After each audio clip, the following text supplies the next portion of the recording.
አንድ ሊቀ ስልጣናት የሚባሉ አባት ነበሩና አንዱ ሰው ደብዳቤ ሲልክላቸው ለሊቀ ሰይጣናት ብሎ ጻፈላቸው።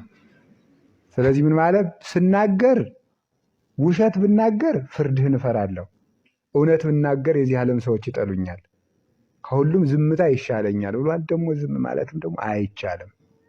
ጸንሶ ምጥ አይቀርም፣ ተምሮም መከራ አይቀርም።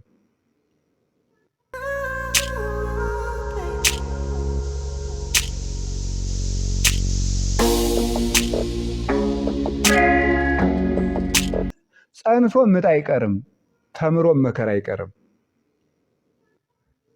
ከዚያሳ ምጥ ሁልጊዜ አብሮ አይኖርም፣ መከራም ሁልጊዜ አብሮ አይኖርም። የደስታ ጊዜ አለ። ምግባራችሁ ልጁን ወልዳ ስታይ ሐዘኗን ምጡን እንደምትረሳው ምግባራችሁ ዋጋ ይዞ ስታዩት ደስ ይላችኋል ብሎ አጽናንቷቸዋል። ዓለሙ ግን ያስጨንቃችኋል። መከራ ነው በእውነቱ ማለት ነው። ይህ ዓለም ቢናገሩ ዳ ነው፣ ዝም ቢሉ ዳ ነው፣ ቢበሉ ዳ ነው፣ ቢጾሙ ዳ ነው፣ ቢዞሩ ዳ ነው፣ በዓት ቢያጸኑ ዳ ነው።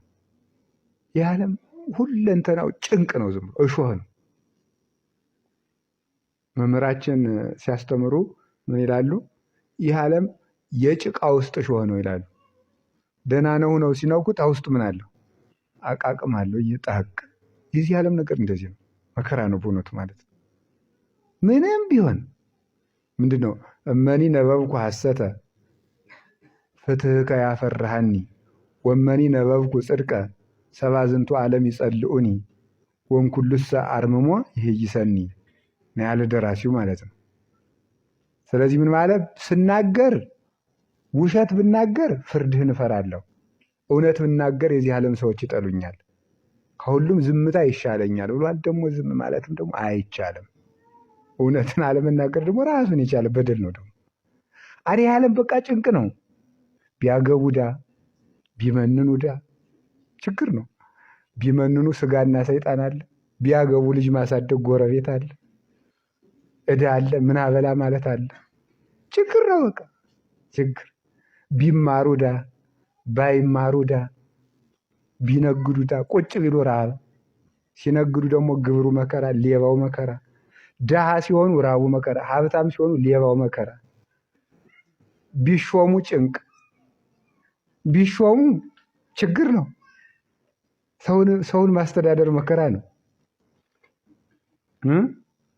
አንድ ሊቀ ስልጣናት የሚባሉ አባት ነበሩና አንዱ ሰው ደብዳቤ ሲልክላቸው ለሊቀ ሰይጣናት ብሎ ጻፈላቸው። ለሊቀ ሰይጣናት ብሎ አውቆ ሲበሽኮ እውነት ግን ነው። ሰውን ማስተዳደር ሰይጣን ማስተዳደር ነው። ጥሩ ብለኛል ብለው መልሱ ይባላል። ሰውየው ፈሊጥ አዋቂ ስለነበሩ ቢሾሙ ዳ ነው። ደሞ እህታችሁኝ ልተዳደር ሲሉ ደግሞ ጭቆናው መከራ ነው። ምን አለፋችሁ? ቢተኙም ሰይጣን አለ፣ ቢተጉም ሰይጣን አለ። ሲተኙ ሰይጣን ይመጣና ስጋን ተጠቅሞ ስጋን ያለመልምና በዚህ ጦሩን መጥቶ ያረጋ። ሲተጉ ደግሞ ይመጣና ደግሞ ሰይጣን ደግሞ ትግል ይገጥማል። ሲሰጡ መከራ፣ ሲነሱ መከራ፣ ሲረጋጉ መከራ፣ ሲዞሩም መከራ፣ ሲሰጡ ዳ፣ ሲነሱ ዳ። ቆይ ግን ምን ይሻለናል? በጣም ችግር ነው። ምን እንዲያውን እስኪያውን በዚህ ዓለም መከራ የሌለው እስኪ አንቱ ችግር እኮ ነው። እንዲሁ ባለፈው ስናወጋ ነበር። እንዲሁም 1 2 3 ነን እያወጋን እኔ ሆነ መቼም አፌ ስለማያርፍ ያልኩኝ እንዲሁ ሰይጣን የሌለበት 3 ሜትር መሬት ራሱ ባገኘን የት ይገኛል? ይገኛል? አይገኝ። እንኳን 3 ሜትር 3 ሴንቲሜትር ማግኘት የለም፣ አይቻልም። ስለዚህ ቦታ መቀየር ትርጉም የለውም። ሰይጣን የለበታል። ለዚህ ነው ቅዱስ እንጦንስ ልጆቹን ሰብስቦ ሲመክር ሊያርፍ ሲል ምን አለ? የያዝከውን ቦታ በቀላሉ አትልቀቀው ያለ። እስኪ በሉ የያዝከውን ቦታ ምን አትበለው? በቀላሉ አትልቀቀው። ጋኔን ነው ሂድድ የሚል ሰይጣን ነው። አጽንተ ያዝ ነው። ሰይጣን የሌለበት ቦታ ስለሌለ እግር በማብዛት ከሰይጣን ማረፍ አይቻልም። ከዚህ ሆኖ በመጋደል ብቻ ነው። ይሄ ሁሉ መከራ አለባችሁ አለ። አሪያ ምን እናድርግ ነው? እኔ ሰላምን እሰጣችኋለሁ። ምን ይሁን? ጽንዑ እንከስመ አነ ሞይክዎ ለዓለም። መፍትሄውን እንግዲህ ሊነግረን ነው። አሁን መከራውን ነግሬያቸዋለሁ። ብዙ ነው በእውነቱ። ይሄስ ቀላሉ ነው። ቅዱሳን አባቶቻችን የተቀበሉት መከራ በሰማዕትነት ቀላል አይደለም በእውነቱ ማለት ነው። እንዲያው መከራ በወግ ሲነገር ይቀላል። ሁልጊዜ የቀመሰ ብቻ ነው የሚያውቀው።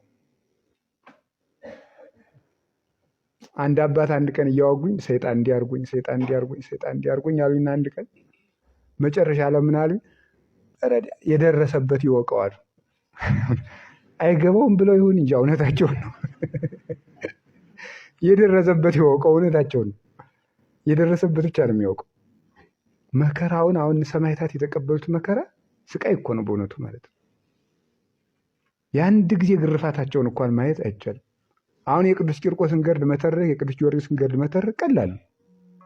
የሚያነብ ሁሉ ያነበዋል።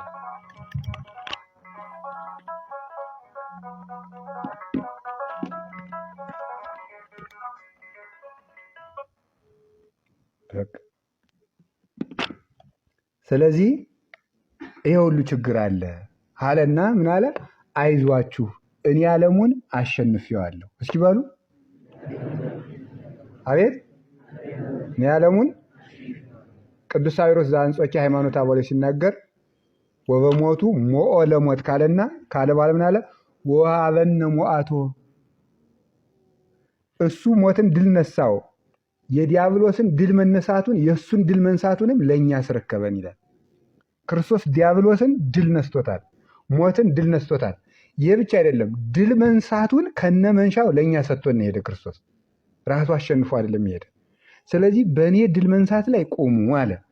ይሄንን ከተናገረ በኋላ ልብ በሉ፣ መከራውን ከተናገረ በኋላ ይሄ ሁሉ መከራ አለባችሁ ካለ በኋላ ምን አመጣ? እንዲህ ያለ አመጣ። ወዘንተ ነገረ ተናግሮ እግዚእ ኢየሱስ፣ መከራ አለባችሁ ብሎ ከተናገረ በኋላ አይዟችሁን ያሸንፈዋል ብሎ ከተናገረ በኋላ ዓይኑን ወደ ሰማይ አነሳ ነው። ዓይኑን ወደ ሰማይ አነሳ። ለምንድን ነው ዓይኑን ወደ ሰማይ ያነሳ? በቁሙ በጣም በብዙ መንገድ አባቶቻችን ተርጉመውታል። በቁሙ ዓይኑን ወደ ሰማይ ያነሳበት ዋናው ምክንያት ስትጸልዩ፣ የመጀመሪያ እግዚአብሔር ይስጥልኝ፣ ስትጸልዩ ዓይናችሁን ወደ ላይ አድርጋችሁ ጸልዩ ለማለት ነው። ስርዓተ ጸሎት ነው ይሄ። ዓይናችሁን ወደ ላይ አንስታችሁ ጸልዩ ለማለት ነው። እንግዲህ ያው ብዙ በምድር ላይ ያሉ መናፍቃን ሲጸልዩ ምን ብለው ነው የሚጸልዩት? ዓይናቸውን ጨፍነው እንደገና ደግሞ ታጎንብሰው፣ ጌታ ደግሞ ዓይኑን ገልጦ ወደ ሰማይ አቅንቶ፣ እነሱ ደግሞ ጨፍነው ወደ ምድር ተጎንብሰው። ሰሎሞን ምን አለ? ዓይኑን የሚጨፍን ተንኮለኛ ነው። ይገርማቸዋል። ዓይኑን የሚጨፍን ምንድን ነው? ተንኮለኛ። ተንኮል ነው። ተንኮል ስለሆነ ዓይኑን ጨፍኖ መጃይ። እንዲህ ብሎ እኮ መጸለይ ሰማያዊ ነኝ ማለት ነው። በሰማይ አባት አለኝ፣ የምድሩ ሁሉ ቢያልቅብኝ በሰማይ አባት አለኝ ማለት ነው። ተስፋ የማድረግም ምልክት ነው። የተስፋ ምልክት ነው። እንደገና የዓይን ገድሏ አንቃይደው ነው። የእግር ገድሉ ቀዊም ነው። የእጅ ገድሉ ሰፊህ ነው። ማለት እጅ የሚጋደለው ዘርግቶ በመጸለይ ነው። ለምሳሌ አሁን ምን ማድረግ ይችላል? ማንኛውም ሰው በ24 ሰዓት ውስጥ ጸሎት ሲያደርግ እጁን ዘርግቶ መጸለይ ያለበት። ለምሳሌ በመጽሐፍ የምንጸልይ ከሆነ ሳል እንችላለን። በመጽሐፍ የምንጸልይ ከሆነ በቃል የምንጸልየውን ክፍል ምን ማድረግ አለብን? እጃችን ዘርግተን መጸለይ ያለብን። ለምን? እጅ እንዲጋደል ማለት ነው። እጅህ ብታሰናክልህ ቆርጠህ ጣላት ማለት። እጅህ ረፍት ብትፈልግ ምን ማለት ነው? በሰፊ ቅጣት ማለት ነው። አልሰጥም ካለች በመጽዋት ቅጣ ማለት ነው። ዓይንህ ብታሰናክልህ አውጥተህ ጣላት ምን ማለት ነው? ልተኛ ብትል በአንቃይደወ ቅጣት ማለት ነው። አንቃይደወ በእንባ ቅጣት ማለት ነው። ይሄ ነው። ፈቃዷን ከልክላት ተብሎም ይተረጎማል። የእጅ ፈቃዱ ስርቆት፣ ሌላም የዓይን ፈቃዱ ማየት፣ ያን ከልክለው፣ ያንን የሻተውን ነገር አትስጠው ማለት ነው። እግርህ ቢያሰናክልህ ካንተ ቆርጠህ ጣለው ማለት እረፍት ቢሻ በቀዊም ቅጣው፣ አስተዳድረው ነው። ሕዋሳትን ጨልጠ ገርኝተ ሰርተ ቀጥተህ አኑር ማለት ነው። ይህን ያደረግክ እንደሆነ እግዚአብሔር ካንተ ጋር ይሆናል። ስለዚህ አንቃይዶ የአይን ተጋድሎ ስለሆነ መጨፈን ለአይን ረፍቱ ነው። አንቃይዶ ግን የአይን ቅጣቱ ነው፣ ተጋድሎው ነው። ያንን እንድናደርግ ነው ጌታ ያዘዘን። ልዑል አምላክ አለን፣ ሰማያዊ ርስት አለን፣ ሰማያዊ አባት አለን። ሀዩ ከመመላእክት ተስፋ እናደርጋለን ማለት ነው። ምጽአተ ክርስቶስንም ተስፋ የማድረግ ፍትህ የመፈለክ ነው። ሀቤከ አንቃይዶን አዕይንተነ ዘትነብር ውስተ ሰማይ፣ በሰማይ የምትኖር ሆይ አይኖቻችንን